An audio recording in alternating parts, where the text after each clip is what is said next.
In this video I'm going to talk a little bit about the camera equipment that I'm using to produce my videos, and I'm going to unbox one of my fairly new Q8N 4K cameras that I've recently purchased.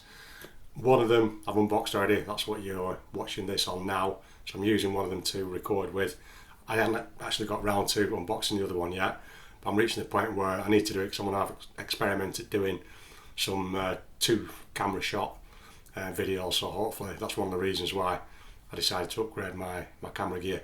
Before I get on to just unboxing this camera, I'll just really quickly run you through the journey that I've been on in terms of camera equipment as I've been trying to create this channel and create the content for this channel now. When I first had the idea of making some videos, I never imagined I'd make so many as what I have now. It was just a top of the head idea based upon a music group I was working with, and sometimes I didn't see the students from one week to the next, and I thought it'd be good to just record my lessons so that they could look back on them if need be, if they missed a week or whatever, because we were working in a group situation. So that's why I first started doing the recordings. Now, the idea at first, I thought I'll give it a try, and I didn't have a camera at all. All I had was this little webcam that I use for Zoom meetings for work and stuff like that, and it's fine for that. So I thought, okay, well, I'll just use that because I can record that video straight to the computer. So I gave that a try, and the results were absolutely terrible. The detail was just nowhere near. Obviously, you could make out, if I was to play a song, you could make out, you know, a basic internet quality video of me playing the song. I don't know what resolution this is. I'm guessing it's probably about 800 max or something like that, 8 by 600 max. I'm not sure. It's fine for Zoom meetings and that type of thing, but other than that, it's no use whatsoever for this type of work. The only reason why I tried to use it was because I had it, so that's all I had. Now, let's go with that. Don't use it anymore. So moving on from there, where did I go next? I was speaking to a friend of mine, a good friend of mine, in fact my best friend, if he's watching, Baldy, love you. He kindly lent me this camera, which is what I've produced all of my videos on up until perhaps the last 10 or 15 since I got my new cameras. This is a Panasonic Lumix camera. There's not that much to say about it. It's a fairly simple camera and video camera combined into one. It's got a variable zoom lens. It's got reversible screen, so obviously when I'm recording I can monitor myself on the screen and see what I'm doing. It's got, as most cameras do, a little mount there so you can put it on a tripod or a stand, which is what I've been using, and it's got loads of dials and functions and stuff like that. It also came with, because my mate gave it me with, a 64GB memory card in it, which has been plenty enough for what I need. So it's been pretty good. I can't really fault it for everything I've done. The only drawback that I found was the settings on it. I found a little bit clunky to use, trying to set the focus in, because this always tends to want to set the autofocus onto face. So if I'm trying to demonstrate something on my guitar in a lesson environment, then I'd really rather the camera get a short focus of my hands rather than my face, because that's what you want to see. If you're trying to watch me show you how to play something, you don't really care about looking at my ugly mug. You want to see what my hands are doing so that you can hopefully, if it's helpful, copy what I'm doing. And I found a few limitations there. Not only that, as I said before, I want to try and start doing multiple camera shots. So I might continue using this for some reasons and some features, unless Baldy wants it back, in which case he can do, it's his. But with my new cameras, I'm hoping to be able to do a lot better quality content once I've fully learned how to do them. So this is staying, because it might still have uses. I might be able to use 3 cameras once I get used to it, but it feels a little bit at the moment like juggling, because I've got so much more to learn about all the stuff with multi-camera.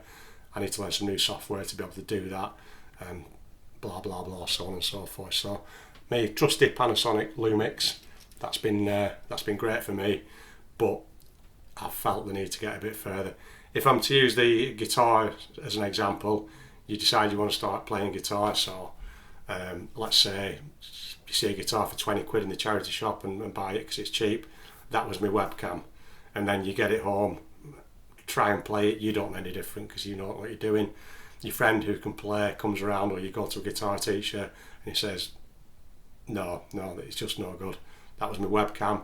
So you start to get something a little bit more serious, so you go to a music shop and you maybe spend 100 quid, 150 quid, like on a reasonably priced guitar. That was my Lumix. It's quite an old model now. And then you progress further, you get better and better, you decide you're not going to quit, you're going to keep it up. You spend a little bit more money, maybe a few 100 quid, and get a better quality instrument that suits you better. So these Zoom Q8N 4K cameras, I've mentioned before, I'll start unboxing it now because I don't want to be making the video too long. Obviously I've unboxed the first one that I'm using. The 4K aspect of it, I'm probably not going to use. The only reason I could imagine myself using 4K is if I wanted to record in 4K and then crop the video down to a smaller size to focus on something in particular. You know, like when you take a photograph on your camera and you can use crop to edit out the bits that you don't want to be seen and just focus on something small. That's the only reason I'd want to do that, because I don't put the videos out in 4K, so I don't need to do that. So inside of here, you've got the bump that comes with anything you buy nowadays. I mean, look at all that lot.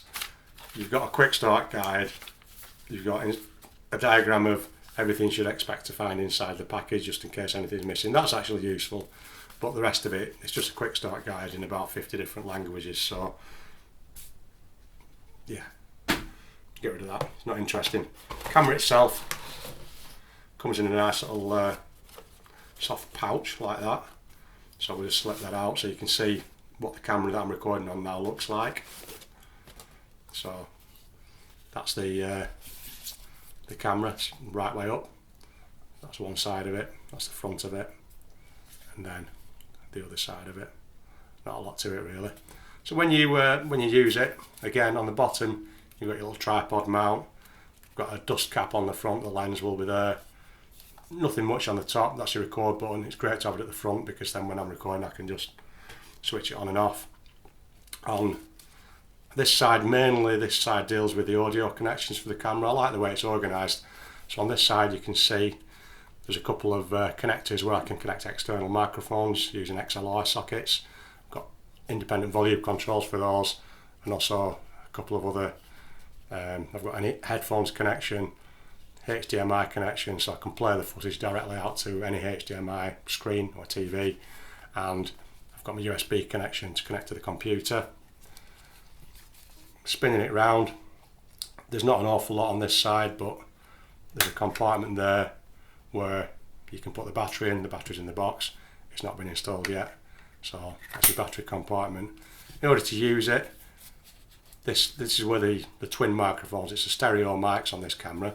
So I push this little button in, that rotates up, so if you will, I'm pointing the camera at you now, that's going to be videoing you, and I've got stereo mics taking the audio of you as well. The display screen is on the back there, but again, just like on my Lumix camera, it will rotate out so that when I'm recording I can see myself on the monitor. There's some little buttons by the side of the monitor screen. You can adjust various different things, the resolution, the width of the shot that you're taking, the lighting levels, the shutter rate, the frame rate, the exposure. There's quite a few different things. Still, I haven't learned everything about it yet.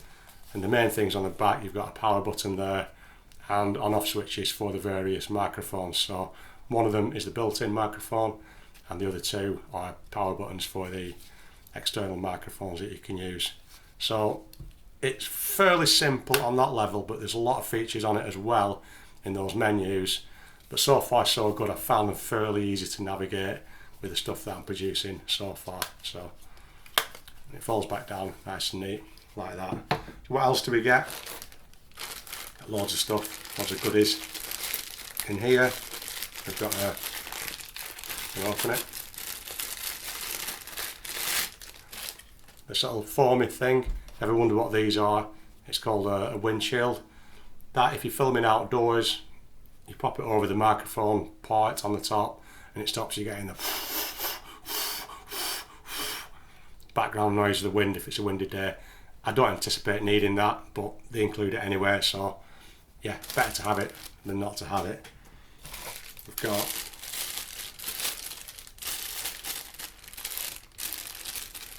not quite sure, I think that's a little sort of glare shield for the front lens on the camera. So again, if you're operating outdoors, I think that stops it getting glare from sunlight and things like that, but I'm not sure. I'm only guessing on that. We've got USB cable to connect to the computer, and what else have we got in this box of tricks? We've got the battery. That's important, obviously. I showed you the battery compartment before. Without that, the thing's not going to power, and that's about it. That's everything we've got. It's almost everything you need, but it's not quite everything you need, because one thing that isn't included, I thought it was a little bit stingy at first, was a memory card. So as it stands out of the box, you can't use the camera until you put a memory card in it. Sorry, let me rewind. You can use it as a glorified webcam, so you can connect it to the computer and record to your computer. But as an independent camera, if it wasn't connected, you can't record without a memory card.